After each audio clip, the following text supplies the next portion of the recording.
قصه برادر عبدالله حذافه را گوش کنیم. چه برادری داشتند. وقتی که در روم بسیار حکومت اسلامی که خلافت حضرت عمر بود دائم تهدید میکرد، امروز هجوم میکنم فردا هجوم میکنم، حضرت عمر بر مقصد آمد که هجوم علیه امپراتور روم که هرقل بود انجام دهد. حضرت عسکرها را آماده کرد، هجوم به امپراتور روم کرد. شما هم میدانید که دوره خلافت حضرت عمر خیلی بزرگی ها داشت، خیلی برتری ها داشت که دو تا همون امپری بزرگ فارس و روم حضرت عمر شکستگی بود و اونها را مسلمان کرده بود. هجوم کردند. وقتی به پایتخت این هرقل که امپراتور روم بود نزدیک شدند، عسکرهای هرقل چند نفر اسیر گرفتند. از آن جمله در بینشان میگوید عبدالله فرزند حذافه هم بود. اونا را میگوید به قصر امپراتور روم بردند. اونا تعجب داشتند اون زمان که کنیم مسلمان ها را بینیم تا چه اندازه غیرت دارند، اینا چی میخواهند، چگونه دین باشد.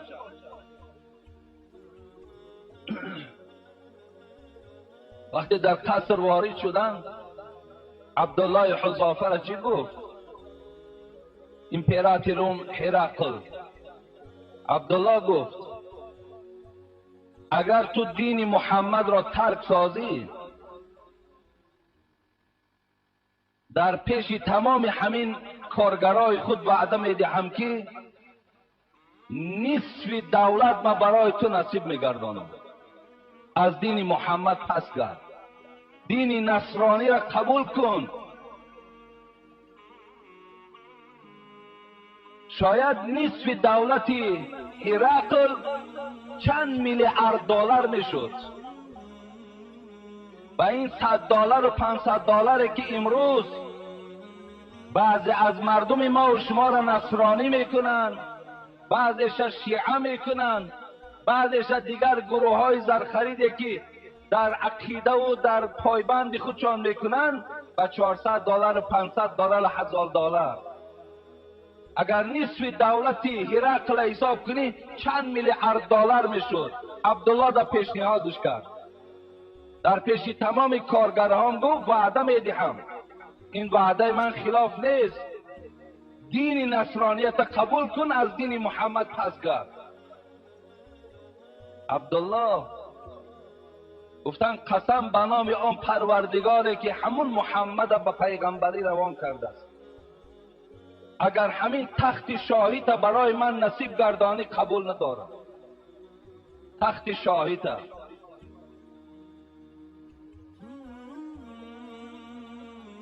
هرقل بسیار در غضب شد، سخن شاه را رد کردن. شاه نازک می شود، در حال گفت قبول نمیکنی؟ گفت نه قبول ندارم. گفت آنچنان عذاب میکنم که فریاد تو را گفت تمام همین شهر میشنود. گفت من بر همش تیار هستم. فرمان داد که برده گفت 4 میخش کنید، دست ها در میخ، پای ها در میخ، با سر نیزه ها عذابش کنید. تصور کنید وقتی میگه 4 میخ کردن عبدالله را عذابش میدادن، فقط اطرافی هاش سخن می آوردن. هرقل هرچی عذاب میگوییم از زمین یک کلمه نمیگردد، لا اله الا الله، لا اله الا الله میگوید، دیگر هیچ چیز نمیگوید. از عذاب بسیار خودی هرقل مانده شد. گفت خیلی پایانش کنید. پایانش کردن. عبدالله گفت همون بشکه آبی که میبینی،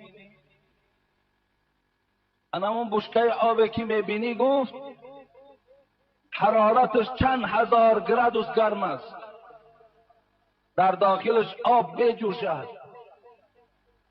الحال گفت دین محمد ترک نمی سازی، وارد انمون بشکه آب بکنم. وقتی این سخن میگوید هرقل گفت عبدالله قدم زنان خودش بر راست بشکه رفت و میگه در گریه شد.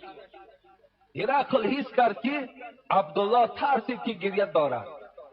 گو گریه بهر چیست؟ گو گریه بهر این است که به خدا قسم از مرگ نمی ترسم، فقط از خداوند خواهان او هستم که عبدالله یک جان دارد، تا که 100 جان میداد که این عذاب در راه خدا را میچشید. 100 جان میداشتم که این عذاب میچشیدم. هرقل این جسارت و غیرت که صادقانه بود حس میکرد، فهمید که عبدالله نمیترسد. گو و یک زندان دا بریم پرتاین. گو من این کاری میکنم که از دین محمد پس میگردد. در زندان گذاشت و یک زنی عریان که تماما لباس نداشت در غرفه عبدالله در آورد. گو میروی در پیش عبدالله رقص میکنی، عبدالله را کاری میکنی که در ذوق میاری تا که از این دین گردد. این زن عریان، این زن لوچ، بعض زنهایی که امروز ملت تاجیک هم شرمنده کردن، بعض زنهایی که امروز صحنه تاجیک حرام کردن، بعض زنهایی که ملت تاجیک به تاجیک بودنش افتخار داشت، افتخار تاجیک امروز شکستن. مثل همون بعض زنهایی که اصلا مادر و بیبی های ما و شما این گونه لباس در بر نداشتن، امروز می پوشند. ملت را رفت چون آیین زده است، ملت را رفت چون آیین زده است، مثل خاک اجزای او در هم شکست. هر ملتی که لباس خودشه، آیین خودشه، دین خودشه که گم کرد، مثل خاکی که پاره پاره می شود، انامون ملت گم می شود.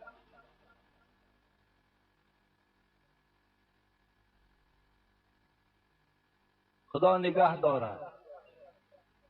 حضرت علی گفتند الایمان عریان. حضرت علی میبخشید سخن حضرت علی نیست، حکمای ما و شما دوستای خداست. ایمانی که شما دارین عریان است، میگوید لوچ است. لباسه تقوا، لباسش ایمان باید لباس شانیدن در کار. ایمان باید لباس داشته باشد. حضرت گفتن لباسه تقوا، لباس ایمان تقواست، خدا ترسی است. و زینته حیا، زینت ایمان، زیباگی ایمان این حیاست، حیا داشتن است.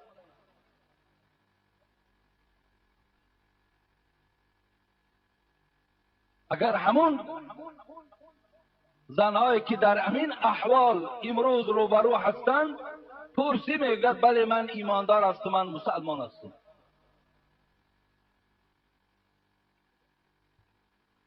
خیلی بدبختی است در مردم تاجیکی ما، در ملت تاجیکی ما.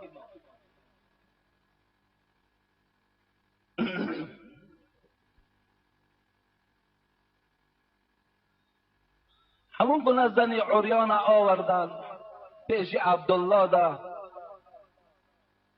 عبدالله با همون زحمتی که داشت عبادت میکرد. این زن یک شبانه روز همراه عبدالله ایستاد. بعدا هرقل دعوت کرد تو بیا چه اخبار داری؟ گفت تو مرا نزد انسان روان کردی یا نزد یگان سنگ روان کردی؟ او هیچ توجه به سوی من ندارد. او انسان هم نیست، اون مردک هم نیست. حالا امروز بعضی از مردای ما و شما چشمامون طرف همون زنهای بی‌معنی و فحش و فاحشه میگردانیم.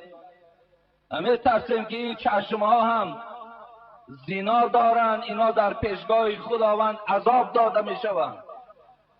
یک بار نگاه کردن، اگر یک بار نافهمیده باشد بخشیش است، دویم بار نگاه کردی به ضرر جان توست. هیچ توجه ندارد گفت. هرقلم در غیرت عبدالله قائل شد، گفت آخران گفت کاری که نسبت او میکنم این است 3 روز چیز به او ندهید. فقط در پیشش گفت یک ظرف در گفت عرق برده مانین، در یک کاسه گو گوشت خوب مانین. شاید این حرام خورد، طبیعتش به حرام آلوده شود، از این دین پاک گردد.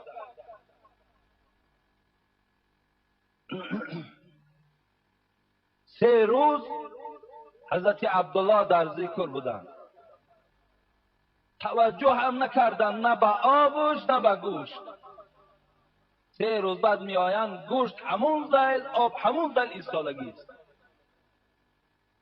هرقل گفت من دیگر در تو گفت هیچ بها دادنی نیستم. تو اصلا مسلمان بوده ای، تو اصلا در دینت چی بوده ای؟ در دینت 100% قایم بوده ای. تو را دنیا فریفته نکرد. زیرا حضرت عبدالله میدانست آیت ها را از سوره عنکبوت خوانده بود و ما هذه الحیات الدنیا لهو و لعیب و این الدار الاخرة لهی الحیوان لو كانوا یعلمون. میدانست که خداوند گفته بود ای مردم این حیاتی که برای شما بخشیدم این بازی است و بازیچه است و بیهوده است. حیات شیرین، حیات بردوام آخرت است اگر شما میفهمیده باشید. حبیب خدا دعا میکردن اللهم لا عیش الا عیش الاخره. خدایا من در همین دنیا هیچ عیش ندیدم، هیچ راحت ندیدم، میدانیم که عیش و راحت در آخرت است. عبدالله میدانست که با پول او را خریده نمی شود، زیرا از پیغمبر خدا شنیده بود تعیس عبد الدرهم و الدینار والقطیفه والخمیسه این اعطی رضی و این لم یعط لم یرضا. این حدیث ترمذی است. حبیب خدا گفته بود هلاک شود آن امتانی که پایبند درهم و دینار هستند. هلاک شود آن گونه مسلمانی که او را با پول و با تنگ خریده شود. والقطیفه والخمیسه. هلاک شود آن بندگانی که با گلیم و با چادر و با پشاکه و یک فریب میکنند. ببین حبیب خدا تعیس عبد الدرهم و الدینار والقطیفه والخمیسه. هلاک شود گفت. مقصد هلاک شدگی تو.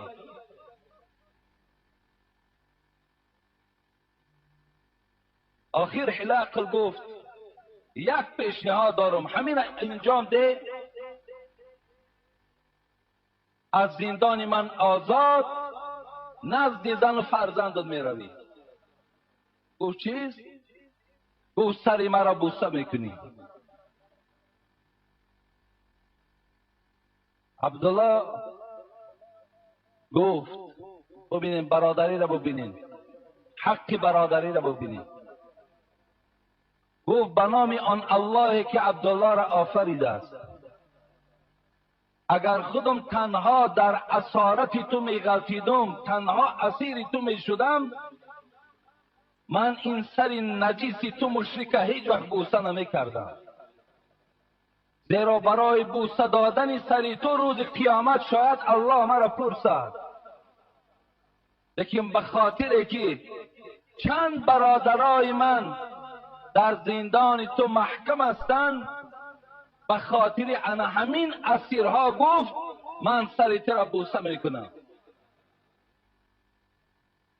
میدان کلام کرد، میگوید این هرقل همون سر نجیسی خدا میگوید نزد عبدالله ده همتا گذاشت. صاحبای تاریخ میگویند عبدالله خود حکایت کرد که به خدا قسم من لبم در سر او رسیدگی نبود، لیکن او حس کرد که لب من در سر او رسیده است. این بزرگی بود، این مرحمت الهی بود که این لبهای پاک عبدالله در سر نجیس این هرقل نرسد.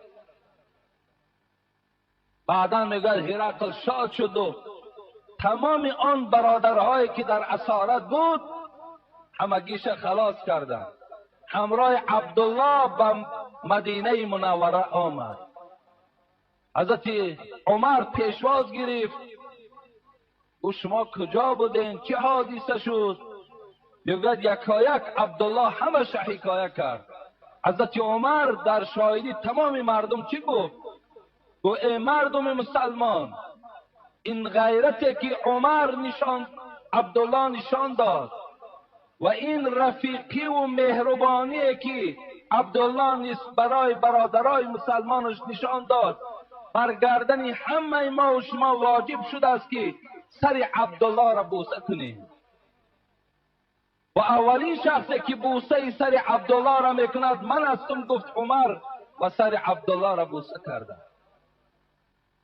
بین برادری را ببینید، به خاطر برادر در همه راه می رود تا که برادراش در عذاب نماند.